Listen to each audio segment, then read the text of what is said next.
Hey, football fanatics! Welcome to Across the Pitch, the channel where we dive into the heart of the game, one match at a time. This is episode 1, and let me tell you, we're kicking things off with some serious action from the Champions League. Drama, goals, and moments that'll have you shouting at the screen.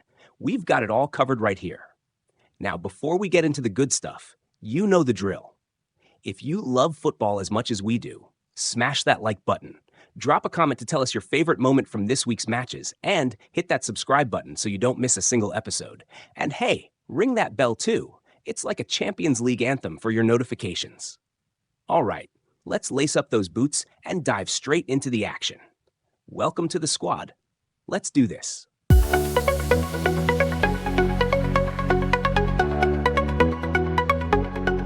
All right, let's talk about that Girona versus Liverpool match. 1-0 to the Reds, and what a night it was. Now let's dive right in. So first off, let's give credit where it's due. Girona, they didn't roll over. No, they came to play. First half, Liverpool's on the front foot as expected, right? Joe Gomez close with a header and Darwin Núñez looking lively, but Paulo Gazzaniga, Girona's keeper, he was on it. Honestly, the guy kept them in the game. On the other end, Alisson Becker, my word, this guy. Coming back after injury and already pulling off world-class saves. Miguel Gutierrez had a decent crack, but Alisson said, "Not today, mate." And then there's the second half. You know how Liverpool are, relentless. But Girona started the half with some real intent. Arnaut Danjuma nearly snuck one in, but once again, Alisson's there. And then, boom, the moment we're all talking about, a penalty. VAR steps in, confirms the foul on Luis Diaz, and up steps Mo Salah, ice in his veins. Gazzaniga goes one way, Salah goes the other. Goal. Simple as that. And with that goal, Salah hits a huge 50 Champions League goals. This man is pure class. Week in, week out, he just delivers. After the goal, it was textbook game management from Liverpool. You've got to respect how they controlled the game. Girona couldn't get a sniff after that. Alisson, again, was just unbeatable. The man's got magnets for gloves, I swear. Now, let's flip the script a bit and talk about Girona. They're sitting there with just 3 points from 6 matches, but they gave Liverpool a real game. They had chances, they fought hard. Their manager, Michel, even said something interesting after the match about how, back in the day, that penalty might not have been given. Bit of an old school take, but I get it. That's football though, right? Evolution and all that. And Liverpool. Oh, Liverpool. This team is looking scary good right now. That's 6 straight wins in the Champions League. 6! Arne Slot's got these lads firing on all cylinders. 5 clean sheets in a row. That's not luck. That's preparation, discipline, and of course, Alisson being an absolute wall at the back. Here's the thing. This isn't just about individual brilliance, though there's plenty of that. This is a team that knows how to win.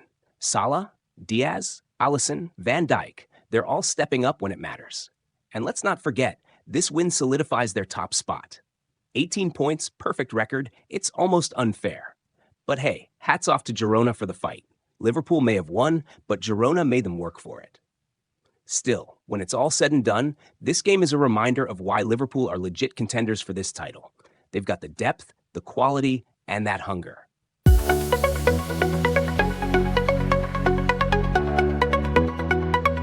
All right, let's get into that Dinamo versus Celtic clash. A goalless draw, sure, but don't let the scoreline fool you. There's a lot to unpack here. First of all, Celtic came out with a purpose. Brendan Rodgers clearly told the boys to take control, and they did. I mean, they were bossing possession in that first half. But here's the thing. They had the ball. They had the tempo. But where were the chances? The best we got was Nicholas Kuhn testing Dinamo's keeper, Daniel Zagorac, right before halftime. Credit to Zagorac, though. Big save to keep it level. Now, second half, different vibe. Dinamo decided to wake up and make a game of it. They started pressing higher, and Celtic's backline, let's just say Kasper Schmeichel earned his paycheck. He made some crucial stops, especially against Martin Baturina and Marco Piazza. And can we talk about Kevin Theophile-Catherine for a second? That last-ditch tackle on Adam Ida was top-tier defending. The guy saved Dinamo's skin right there. And let's not ignore the milestones. Callum McGregor, 100th European appearance. That's massive. The guy's been the heartbeat of this Celtic side for years, and it's great to see him hit that kind of milestone. But here's where it gets a bit frustrating. Brendan Rodgers, Post-match, pretty much said what we're all thinking. Celtic lacked that cutting edge. Defensively, they were solid. Another clean sheet, by the way. But up top, it just wasn't clicking. And Rodgers knows it. He wanted the win. And let's be real, this was a golden chance to grab it. Now, let's look at the bigger picture. Celtic are still in a decent spot, 4 matches unbeaten in the Champions League. They've got 9 points and sit 17th in the league phase standings. Not bad, right? But they've got to keep it up. With Young Boys and Aston Villa coming up, it's crunch time. Win those, and they're golden. Dinamo, though, different story. They're hanging on by a thread in 21st place with 8 points, but their next matches are against Arsenal and Milan. Yikes. It's going to be an uphill battle for them. So yeah, no goals, but this game was all about the grind. Celtic showed they can handle the pressure away from home, but now it's about turning these solid performances into wins. The potential's there. They just need to unlock it. And for Dinamo, they've got some work to do if they want to stay in this competition. Let's see how it all unfolds.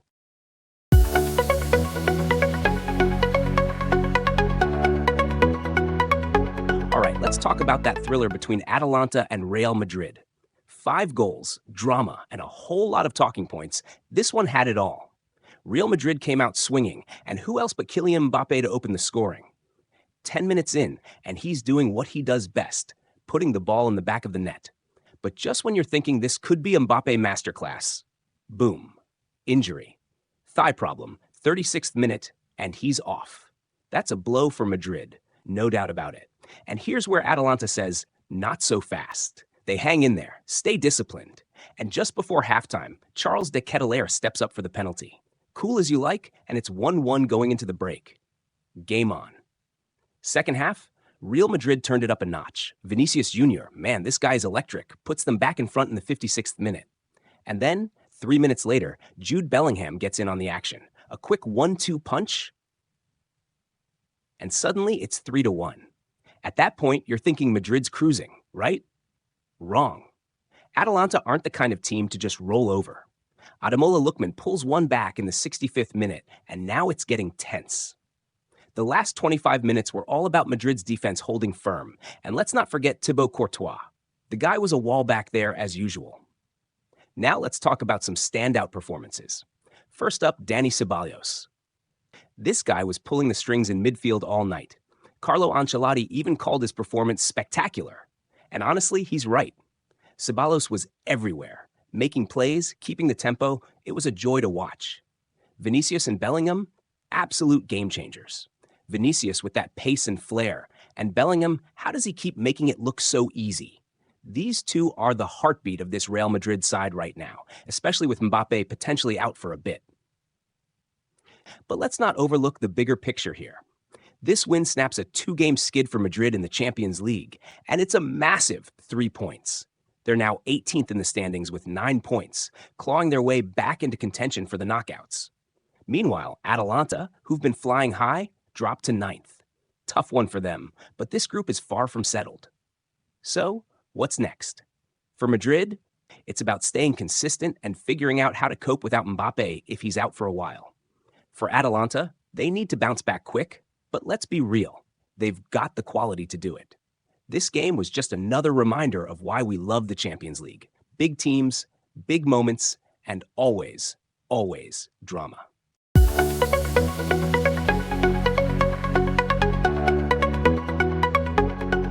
All right, let's break down that intense battle between Club Brugge and Sporting CP. A comeback win for Brugge, 2-1, and boy, did this match have some drama. It started fast, like blink and you miss it. Sporting CP wasted no time, with Jenny Catamo pouncing on a rebound in the 3rd minute. Araujo smacks one off the post, and Catamo's there to clean it up. Easy as you like, 1-0 Sporting. At that point, you're thinking Brugge might be in for a rough night. But here's the thing about Brugge. They're nothing if not scrappy. They didn't panic. They got organized and started pressing. And in the 24th minute, the equalizer came, though maybe not how they planned it. Christos Solis fires a shot, and boom, a deflection off Eduardo Quaresma. Own goal. You feel for Quaresma, but hey, Brugge will take it. It's 1-1, game on. Now, we have to talk about that moment in the first half when it looked like Sporting was about to get a penalty. Araujo goes down under pressure from Skov Olsen, and the ref points to the spot. But wait, VR to the rescue. Turns out the foul happened just outside the box. Penalty overturned, free kick instead, and Victor Gyökeres, well, let's just say his effort didn't exactly trouble Mignolet. Second half? Tense. Both teams were pushing for the winner, and Bruges' defense deserves a shout-out. They stood tall, kept Sporting at bay, and waited for their moment. And when it came, oh boy, did they deliver. 84th minute, Gustav Nilsson threads a perfect pass to Kasper Nielsen, and Nielsen buries it. Cool, calm, and collected. 2-1 Bruges. The stadium erupts, and you could feel the relief and jubilation from the players. Nicky Hayen, Bruges' coach, was all praise after the match, calling it a team effort. And Simon Mignolet, the captain, summed it up perfectly. 10 points. That's huge. And he's right. This win puts Bruges in 14th place in the standings, with a real shot at the knockout stages. For Sporting, it's a tough one to take. They started strong, but just couldn't find that extra gear in the second half. Dropping to 12th place, they've got work to do if they want to stay in this competition. So, here's the takeaway. Bruges showed resilience. Sporting showed flashes. But in the end, it's about who makes their moments count. And Brugge did just that. What a win.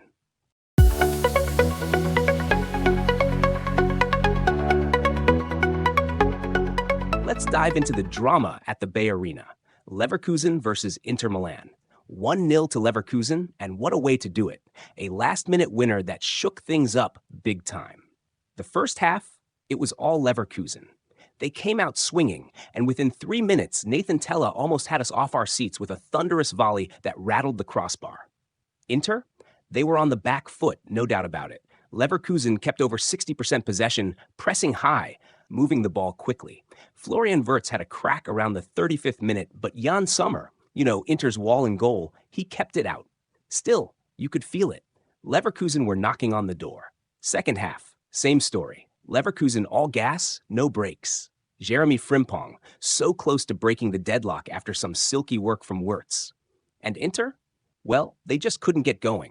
Not one shot on target the entire match.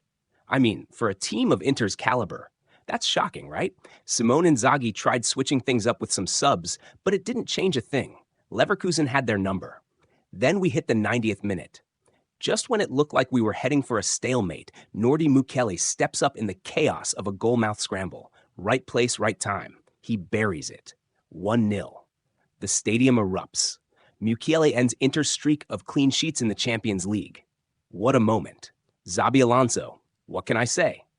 The guy's a magician. He's got this Leverkusen team playing with maturity, structure, and a whole lot of belief. After the match, he was all praise for the squad, talking about their pressing game and how disciplined they were. And he's spot on. They suffocated Inter. Plain and simple. As for Inzaghi, he didn't hold back either. Admitted his team just didn't show enough to take on a side like Leverkusen. And honestly, he's right. Inter lacked bite, creativity, anything that would make you think they could win this one. Now, let's talk standings. Leverkusen jumps to second in the group, level on points with Inter at 13, but ahead on goal difference. That's huge. They're in prime position for automatic qualification to the knockouts. Inter, they've got to regroup fast. They've been cruising, but this loss is a wake-up call. Big takeaway? Leverkusen showed they can hang with the big boys. They didn't just win, they outplayed Inter from start to finish. And if Xabi Alonso's got more tricks up his sleeve, this team could be a real problem moving forward. What a game. What a finish.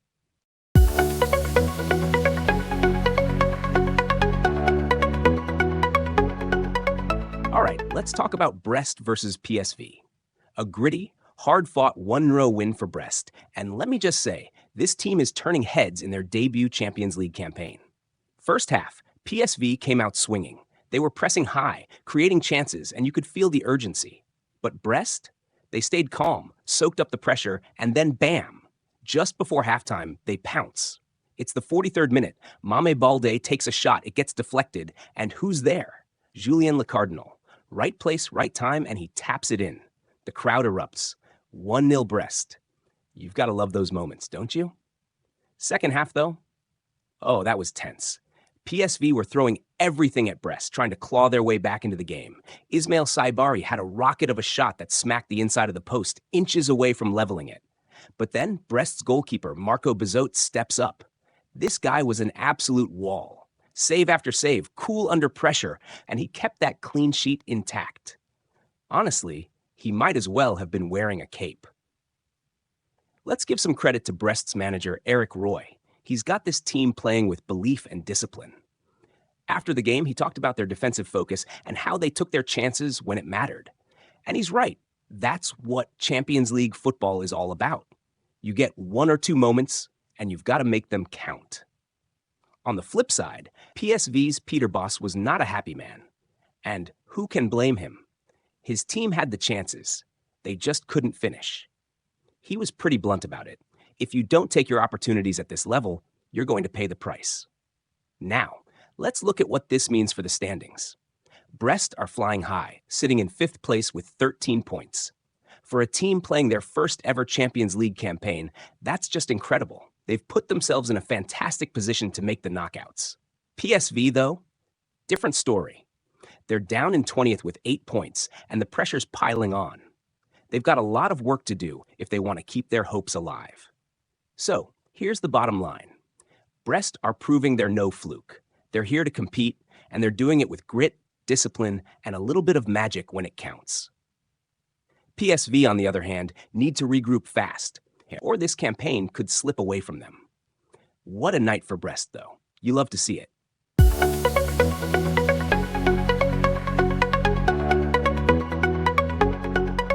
Let's talk about Aston Villa's roller coaster of a match against RB Leipzig, a 3-2 thriller that had just about everything. Villa walks away with the win. And honestly, they earned every bit of it. The game kicks off, and boom, John McGinn strikes in the 3rd minute. 3rd minute. Leipzig's defense gifts him the ball, and McGinn says, "Thank you very much." 1-0 Villa. You couldn't ask for a better start, right? But this is Leipzig we're talking about. They weren't just going to roll over. Around the 28th minute, Lois Openda capitalizes on a rare mistake by Emi Martinez, and suddenly it's 1-1. At that point, you're thinking, here we go. This could go either way.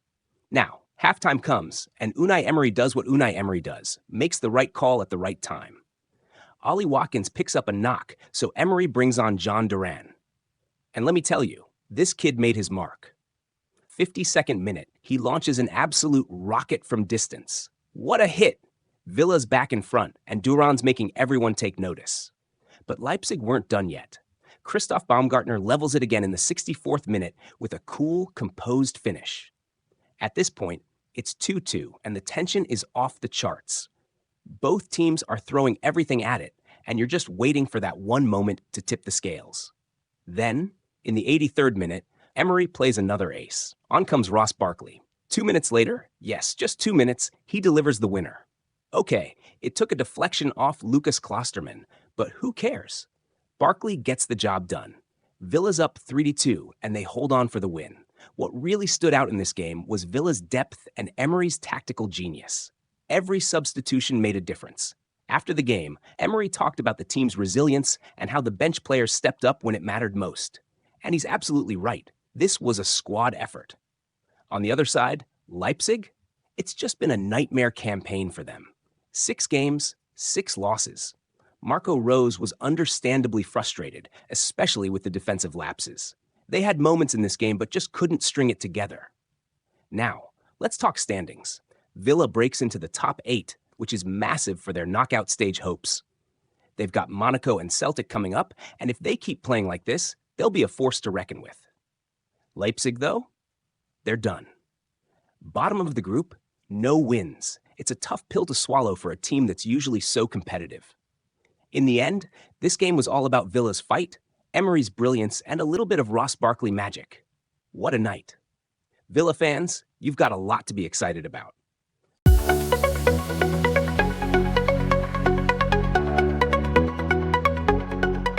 Let's dive into PSG's 3-0 statement win over Salzburg. Finally, some life in their Champions League campaign.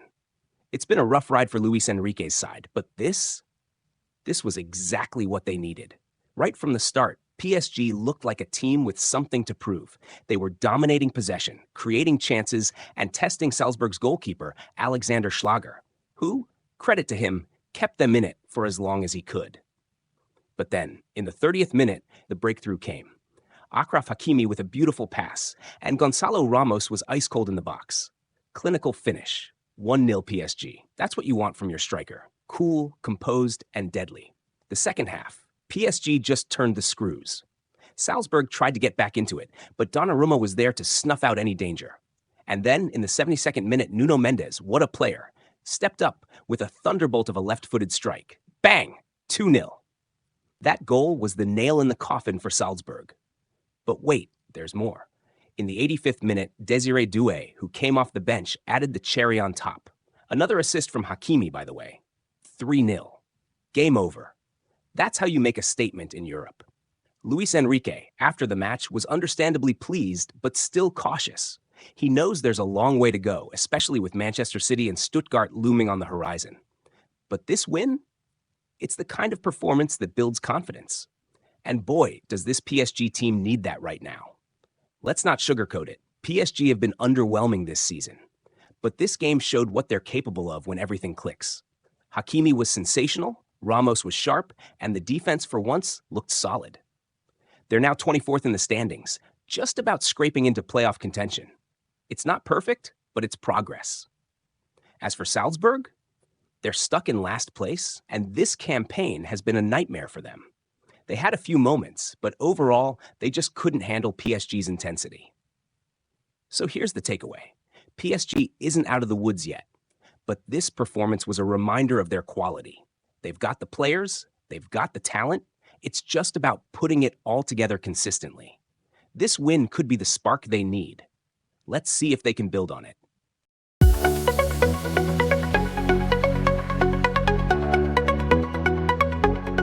All right, let's get into Bayern's dominant 5-1 win over Shakhtar Donetsk. This was vintage Bayern, relentless, clinical, and absolutely ruthless. The game didn't exactly start as planned for them. 5 minutes in, Shakhtar's Kevin, just Kevin, slots one into the far corner. First goal of his Champions League campaign, and for a second you're thinking, is Shakhtar about to pull off something special? Spoiler alert, they weren't.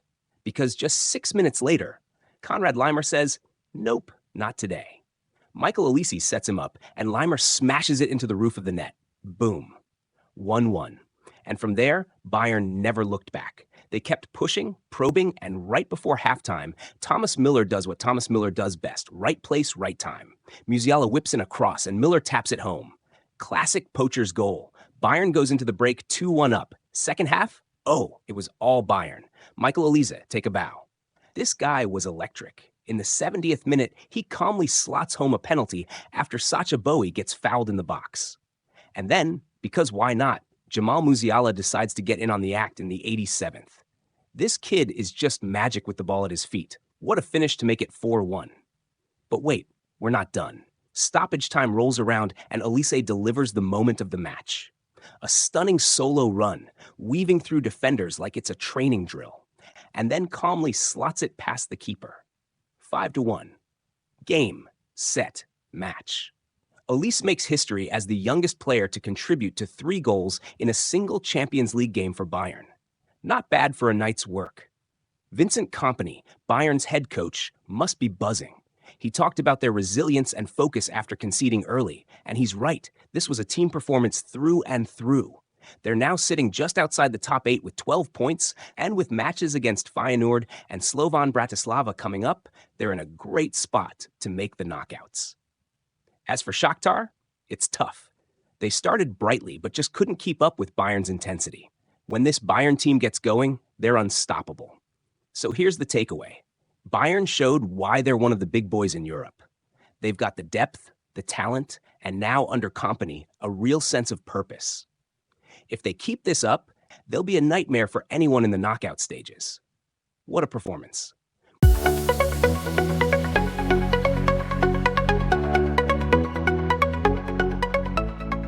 And that's a wrap for episode 1 of Across the Pitch.